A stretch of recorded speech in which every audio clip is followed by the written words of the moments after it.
시청자 여러분 안녕하십니까? 이슈 점검으로 다시 돌아왔습니다.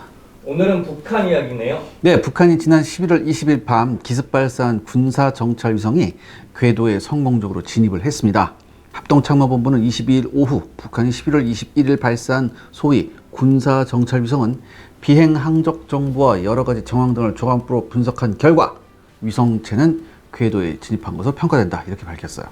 이어 그러나 위성체 정상 작동 여부 판단에는 유관기관 및 한미 공조하에 추가적인 분석이 필요해 시간이 소요될 것이라고 얘기했습니다. 앞선 북한은 21일 오후 10시 43분 평안북도 철산군 동창리 서해 위성발사장에서 한국 전역 등을 감시할 군사 정찰위성 만리경 1호를 신형 위성 운반 로켓 천리마 1형에 탑재해 발사했습니다.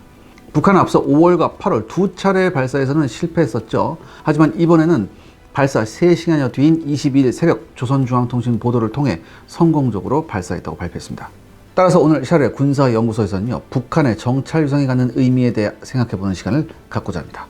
이번 취재에 적극 협조해 주신 대한민국 첫 민간 우주정보 포털 스페이스 레이더 대표이자 미국 우주산업 전문 매체 스페이스 뉴스의 아시아 특파원으로 활동하는 박시수 대표님께 특별한 감사를 드리는 바입니다.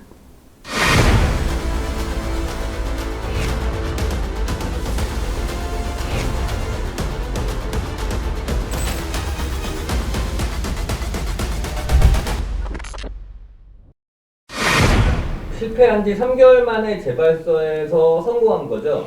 네, 이게 사실 로켓 전문가들한테 물어보면요, 도저히 상상도 할 수 없는 빠른 시간 안에 재발사에 성공한 것이라고 합니다. 보통 로켓 발사에 실패하면요, 1, 2년은 기본이에요. 더욱이 로켓 자체도 개조가 많이 된 상태거든요. 이게 8월에 발사한 로켓은요, 하단부에 엔진이 3개였어요. 근데 이번에는 4개인 게 확인되죠. 즉 엔진, 그러니까 1단의 구조 자체가 완전히 바뀐 거예요. 그러니까 이 석 달 만에 로켓의 1단 구조를 바꾼다는 건요, 거의 불가능한 일이에요. 근데 이거를 북한이 해냈다는 얘기죠. 그래서 관련 학계나 업계에서는 굉장히 이게 큰 이슈가 됐습니다. 그러니까 이게 사전에 준비를 한 건지 아니면 어떻게든 러시아가 도와주었는지는 정확히 알 수 없지만 굉장히 급격한 발사체 변화를 짧은 시간 안에 해냈다는 것은 굉장히 놀라운 일이에요.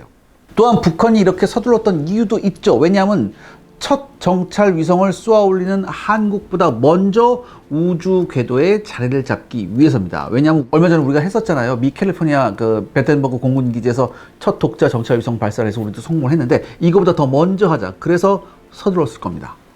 이 러시아가 도와줬다는 말이 굉장히 많던데요. 네, 이 북한의 3차 군사 정찰위성 발사에 러시아가 직접적으로 조력을 했다는 이 미국 싱크탱크의 분석이 나오기도 했죠. 지난 22일 미 싱크탱크 전략국제문제연구소, 잘 아시죠? CSIS. 여기에 빅터 차 아시아 담당 부소장 겸 한국 석좌는요, 엘렌 김 선임연구원과 함께 발간한 북한 위성 발사 긴급 현안 질의응답에서 러시아 도움의 직접적인 결과라고 평가했습니다.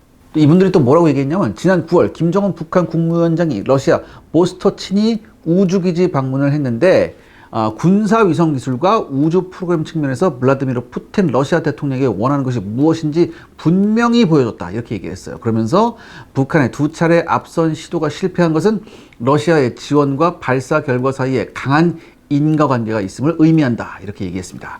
그렇다면 러시아는 구체적으로 어떻게 도와줬을까요? 그러니까 여러 추측이 있지만요, 제 생각에는요, 러시아가 북한을 위해서 매우 정밀한 시뮬레이션을 해줬을 가능성이 있다, 저는 이렇게 봅니다. 아마 북한은요, 지난 2번의 발사 데이터를 러시아한테 넘겨줬을 거예요. 그러니까 일설에 의하면 완전히 그러니까 로 데이터, 생 데이터, 완전 날것의 데이터, 이걸 다 줬고, 그리고 러시아는 이걸 바탕으로 시뮬레이션을 수행했겠죠. 그리고 문제가 된 부분을 선별하고 이것에 대한 개선을 조언했을 가능성이 커요. 특히 로켓의 단분리 시스템과 추력 부분에 많은 조언을 했을 것으로 생각이 됩니다. 그렇기 때문에 1단 로켓의 엔진 수가 4개로 하나 더 늘어난 걸 거예요. 그러니까 여러분들, 이 정교한 로켓에 있어서 엔진의 수를 늘리는 것은요, 결코 쉬운 일이 아닙니다. 그러니까 1단 로켓의 크기도 달라져야 되고요. 이렇게 되면 엔진 배치를 다시 고려해야 함과 동시에 각 엔진별 추력 밸런스 등을 다시 다 정밀하게 조정해야 돼요. 근데 사실 여러분, 이걸 실제 시험으로 해결하려면요, 지상시험만 수차례 해야 됩니다. 절대 3개월 만에 끝낼 수 없는 실험이에요. 따라서 러시아의 시뮬레이션 도움이라고 밖에 설명할 길이 없어요, 제가 생각하기엔. 아니면 비슷한 크기의 러시아 위성 데이터를 통째로 넘겨줬을 거예요. 북한에다. 근데 이럴 일은 좀 없을 것 같거든. 또한 이번 북한의 로켓 1단 분리 장면을 보면요. 분리한 후 얼마 안 있어 분리된 1단 로켓이 폭발하는 장면이 있습니다. 그러니까 지난 발사와 같이 로켓 잔여물이 우리한테 수거되는 것을 막기 위한 치밀한 조치를 한 것도 우리가 한번 유의해서 봐야 돼요. 아마 이 점도 러시아의 조언이 있었을 겁니다. 다시 말해 러시아의 쪽집게 과외가 이번에 통했다는 거죠. 그리고 여기서 또 생각해 봐야 하는 것이 있습니다. 또 생각해 봐야 될 게 뭘까요?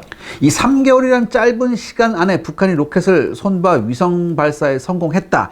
이것은요, 다시 말하면 북한이 원래 만들었던 위성 로켓 자체가 그렇게 조악한 수준은 아니라는 거죠.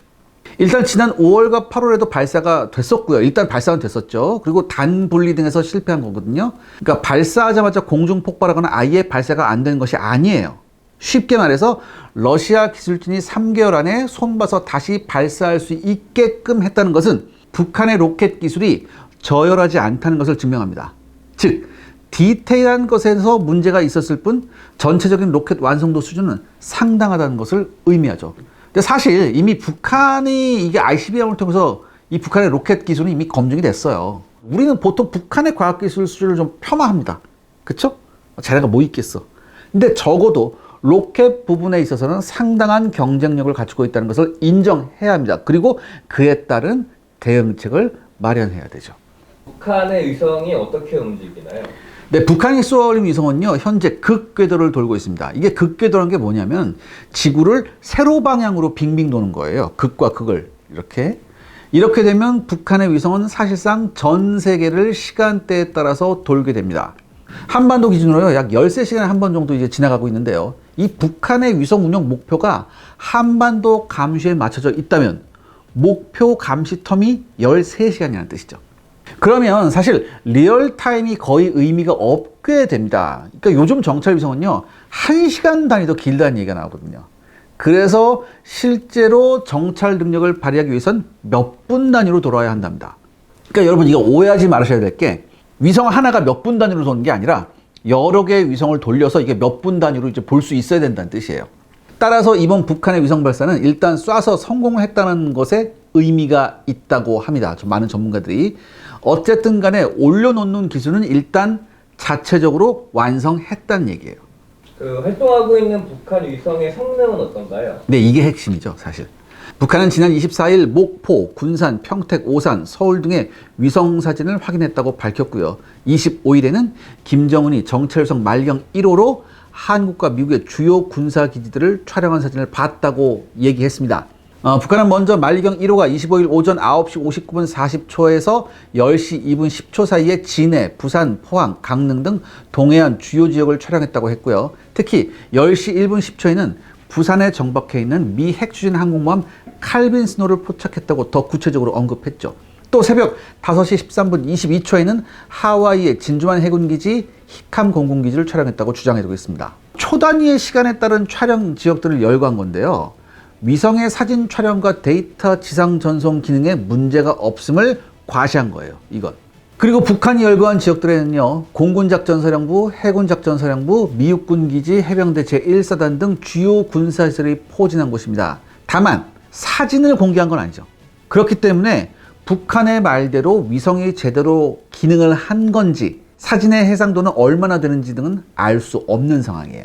이 위성의 카메라 해상도는요, 두 가지 요소에 의해서 결정됩니다. 카메라의 크기하고 위성 궤도의 고도죠. 당연히 고도가 낮을수록 잘 보이고 카메라가 클수록 잘 보입니다. 이 북한 위성의 추적 데이터를 보면요, 북한 위성은 고도 4에서 500km 정도를 돌고 있고요. 통상 일반 저궤도의 다른 위성이랑 대충 비슷한 높이예요. 그러니까 궤도 자체는 대충 일반적인 저궤도 위성이랑 비슷한데 문제는 카메라의 크기겠죠? 카메라의 크기는 사실 카메라의 무게와 직결됩니다. 이 한미 양국 전문가는요, 지난 5월 31일 북한의 첫 발사 당시 서해 추락한 정찰위성 말경 1호의 위성체에 달린 카메라를 비롯한 광학 장비와 부품, 그리고 광학 카메라가 들어간 경통 등을 인양해서 분석했었어요. 그 결과 우리의 인공위성과 비교할 수 없을 정도로 조악한 것으로 파악했습니다. 당시 합동참모본부는 뭐라고 얘기했냐면 정찰위성으로서의 군사적 효용성이 전혀 없다고 단언했습니다. 국가정보원은 길이 1.3m, 무게 300kg급으로 해상도가 최대 1m인 초보적 정찰 임무 정도만 가능한 소형 저궤도 지구 관측 위성으로 판단하고 있다고 밝혔어요. 그래서 이번에 뭐 북한제 위성이 해상도가 3m급이다 이런 얘기가 나온 거죠. 이 위성 전문가들 역시 북한 로켓의 크기와 추력 등을 추정해 본 결과 북한이 현재는 고해상도의 카메라를 올릴 수 있는 것이 쉽지 않다는 의견을 냈습니다. 참고로요, 여러분들 정찰 위성으로 최소한의 해상도는요 1m 미만이어야 되고요, 적어도 50cm 이하여야만 유의미한 정찰 위성으로 볼 수 있다고 합니다. 시청자 여러분들의 구독과 좋아요는 영상 제작에 정말 큰 도움이 됩니다. 여러분들 부탁드리겠습니다. 구독과 좋아요. 그러면 우리가 이번에 발사한 위성은 어떤가요? 네, 일단 위성 발사가 기상 문제로 한번 연기가 됐었죠. 그래서 12월 2일 위성 발사에 성공을 했는데 우리가 발사한 위성은요 대략 800kg대의 위성이에요, 무게가. 그래서 역시 6에서 700km 사이의 저궤도 위성이고요, 3에서 50cm 해상도의 이미지로 한반도 주변의 주요 적성국의 군사시설을 2시간마다 관찰하는 것이 가능합니다. 다만 아쉬운 것은요, 우리 군의 정찰위성 사업인 425 사업 과정에서 우리 기술로 개발하겠다는 당초 계획과는 달리 핵심 기술을 이탈리아 업체에서 구매하기로 한 거죠. 특히 5,300억 원의 위성체 개발 예산 중 시제 업체인 한국항공우주산업 카이와 하나시스템이 이탈리아 업체 타시에 지급하기로 한 금액이 전체 예산의 절반 이상인 3,300억 원이에요.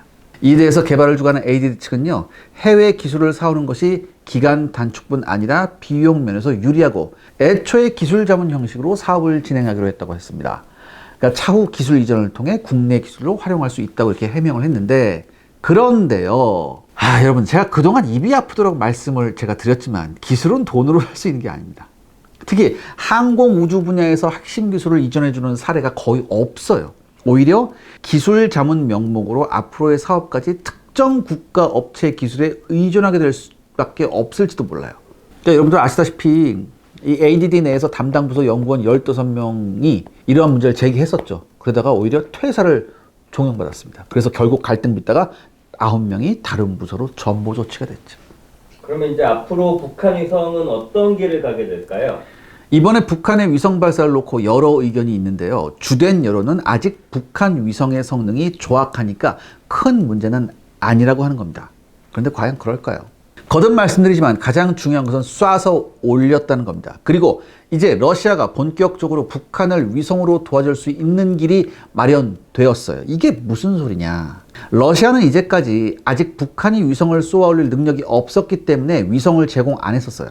그러니까 로켓이 검증이 안 된 상황에서 위성 괜히 줬다가 피해보니까. 그런데 이번에 성공을 했단 말이죠. 이렇게 되면 이제 러시아는 북한에 본격적으로 위성을 제공해 줄 가능성도 있어요. 이걸 배제해서는 안 됩니다. 왜냐? 중요한 반미동맹의 일원이니까 이제는.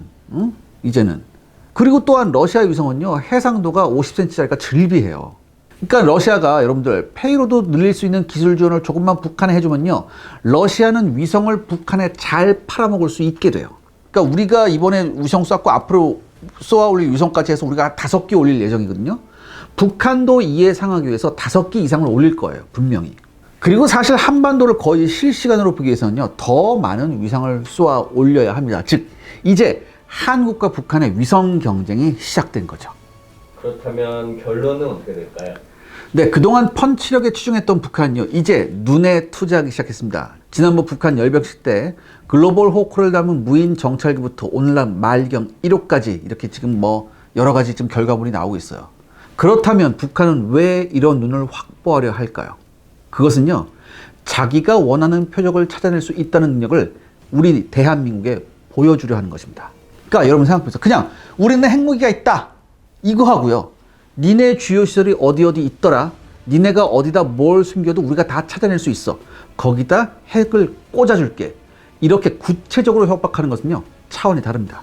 더욱이 북한이 감시정찰 능력을 고도화시킬수록 우리가 새로운 전략을 입안하고 신무기를 개발 및 배치하는 것이 이전보다 더욱 신중하고 어려워질 수 있어요. 그러니까 여러분 이거예요. 간단해요. 얘네들이 훤히 들여다보고 있는 상태에서 궁극적으로 우린 제대로 된 펀치를 가지고 있지 않기 때문입니다. 그렇다면 이 위성에 대처하는 방법이 있을까요? 다음 시간에 그 방법들을 한번 찾아보겠습니다.